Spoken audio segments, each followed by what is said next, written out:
गंगा को हम भारत से हटा लें तो भारत को भारत कहना मुश्किल हो जाए। सब बचा रहे, गंगा हट जाए, भारत को भारत कहना मुश्किल हो जाए। गंगा को हम हटा लें तो भारत का सारा साहित्य अधूरा पड़ जाए। गंगा को हम हटा लें तो भारत के न मालूम कितने ऋषियों के नाम खो जाएं। गंगा को हम हटा लें तो हमारा तीर्थ ही खो जाए, हमारे सारी तीर्थ की भावना खो जाए। गंगा के साथ भारत के प्राण बड़े पुराने दिनों से कमिटेड हैं, बड़े गहरे में जुड़े हैं। गंगा जैसे हमारी आत्मा का प्रतीक हो गई है।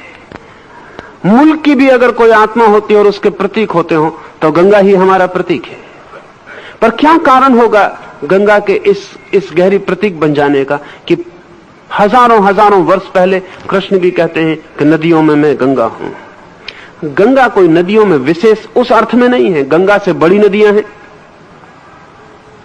गंगा से लंबी नदियां हैं, गंगा से बड़ी विशाल नदियां पृथ्वी पर हैं। गंगा कोई लंबाई में, विशालता में, चौड़ाई में किसी दृष्टि से कोई बहुत बड़ी गंगा नहीं है, कोई बहुत बड़ी नदी नहीं है। ब्रह्मपुत्र है और अमेज़न है और ह्वांगहो है और सैकड़ों नदियां हैं जिनके सामने गंगा फीकी पड़ जाए। पर गंगा के पास कुछ और है जो पृथ्वी पर किसी भी नदी के पास नहीं है, और उस कुछ और के कारण भारतीय मन ने गंगा के साथ एक तालमेल बना लिया। एक तो बहुत मजे की बात है कि पूरी पृथ्वी पर गंगा सबसे ज्यादा जीवंत नदी है, अलाइव। सारी नदियों का पानी आप बोतल में भर के रख दें, सभी नदियों का पानी सड़ जाएगा, गंगा भर का नहीं सड़ेगा।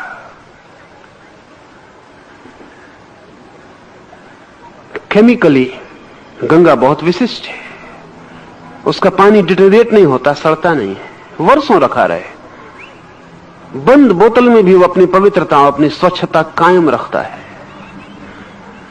ऐसा किसी नदी का पानी पूरी पृथ्वी पर नहीं है। सभी नदियों के पानी इस अर्थों में कमजोर है। गंगा का पानी इस अर्थों में विशेष मालूम पड़ता है, उसका विशेष केमिकल गुण मालूम पड़ता है। गंगा में इतनी लाशें हम फेंकते हैं, गंगा में हमने हजारों हजारों वर्षों से लाशें बहाई हैं। अकेले गंगा के पानी में सब कुछ लीन हो जाता है, हड्डी भी। दुनिया की किसी नदी में वैसी क्षमता नहीं। हड्डी भी पिघल के लीन हो जाती है और बह जाती है, और गंगा को अपवित्र नहीं कर पाती। गंगा सभी को आत्मसात कर लेती है, हड्डी को भी। कोई भी दूसरे पानी में लाश को हम डालेंगे, पानी सड़ेगा। पानी कमजोर और लाश मजबूत पड़ती है। गंगा में लाश को हम डालते हैं, लाश ही बिखर जाती है, मिल जाती है अपने तत्वों में। गंगा अछूती बहती रहती, उस पर कोई प्रभाव नहीं पड़ता। गंगा के पानी की बड़ी केमिकल परीक्षाएं हुई हैं वैज्ञानिक, और अब तो यह वैज्ञानिक रूप से सिद्ध हो गया कि उसका पानी असाधारण है। ये क्यों है असाधारण, ये भी थोड़ी हैरानी की बात है, क्योंकि गंगा जहां से निकलती है वहां से बहुत नदियां निकलती। गंगा जिन पहाड़ों से गुजरती वहां से कई नदियां गुजरती। तो गंगा में जो खनिज और जो तत्व मिलते हैं वो और नदियों में भी मिलते हैं।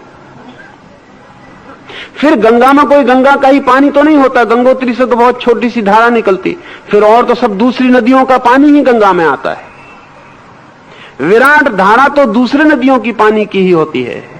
लेकिन ये बड़े मजे की बात है कि जो नदी गंगा में नहीं मिली उस वक्त उसके पानी का गुणधर्म और होता है, और गंगा में मिल जाने के बाद उसी पानी का गुणधर्म और हो जाता है। क्या होगा कारण? केमिकली तो कुछ पता नहीं चल पाता, वैज्ञानिक रूप से इतना तो पता चलता है कि विशेषता है और उसके पानी में खनिज और केमिकल्स का भेद है। विज्ञान इतना ही कह भी सकता है। लेकिन एक और भेद है, वो भेद विज्ञान के ख्याल में आज नहीं तो कल आना शुरू हो जाएगा, और वो भेद है गंगा के पास लाखों लाखों लोगों का जीवन की परम अवस्था को पाना, ये मैं आपसे कहना चाहूंगा कि पानी, जब भी कोई व्यक्ति, अपवित्र व्यक्ति पानी के पास बैठता, अंदर जाने की बात अलग, पानी के पास भी बैठता है तो पानी प्रभावित होता है और पानी उस व्यक्ति की तरंगों से आच्छादित हो जाता है और पानी उस व्यक्ति के तरंगों को अपने में ले लेता है। पानी बहुत शीघ्रता से चार्ज्ड हो जाता है।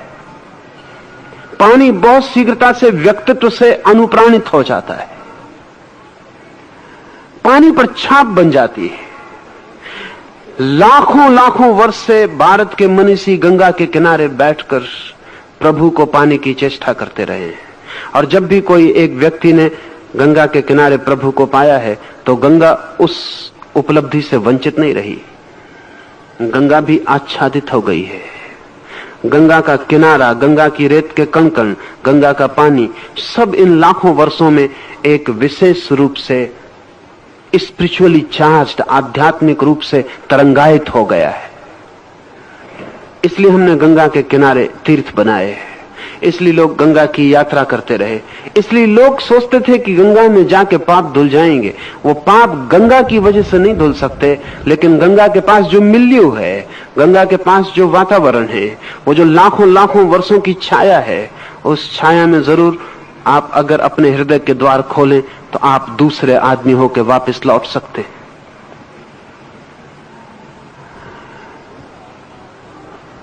गंगा एक आध्यात्मिक यात्रा भी है, एक नदी ही नहीं। और इस तरह के बहुत से प्रयोग हुए हैं। जैनों के 22 तीर्थंकर पार्श्वनाथ हिल्स पर निर्वाण को उपलब्ध हुए। एक ही पर्वत पर 22 तीर्थंकर निर्वाण को उपलब्ध हुए, 24 तीर्थंकर में से।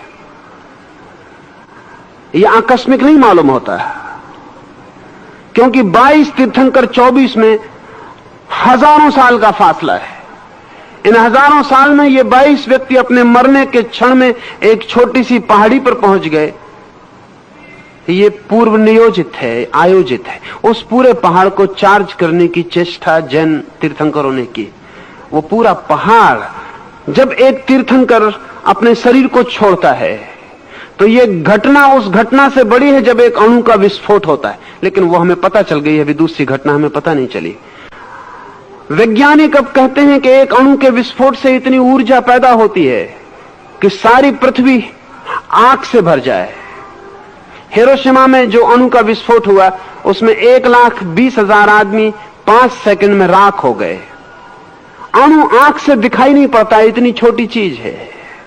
और अणु के विस्फोट का मतलब क्या है? अणु के विस्फोट का मतलब है कि अणु 3 इलेक्ट्रॉन, पॉजिट्रॉन, न्यूट्रॉन से मिलकर बनता है। उन तीनों को अलग कर दिया जाए तो जिस शक्ति के द्वारा वे तीनों जुड़े थे वो शक्ति रिलीज हो जाती, मुक्त हो जाती। वही शक्ति 1,20,000 आदमियों को 5 सेकंड में राख कर देती। एक छोटा सा अणु जो आंख से दिखाई नहीं पड़ता, अगर हम अणु को समझना चाहें तो अगर 1,00,000 अणुओं को एक के ऊपर एक रखें तो आपके बाल की मोटाई के बराबर होंगे। एक इतना छोटा सा अणु 1,20,000 आदमियों को राख कर देता है विस्फोट से। और जब एक तीर्थंकर की आत्मा उसके शरीर से छूटती है तो जो शक्ति आत्मा को, शरीर को बांधे हुए थी, वो रिलीज होती है पहली दफा।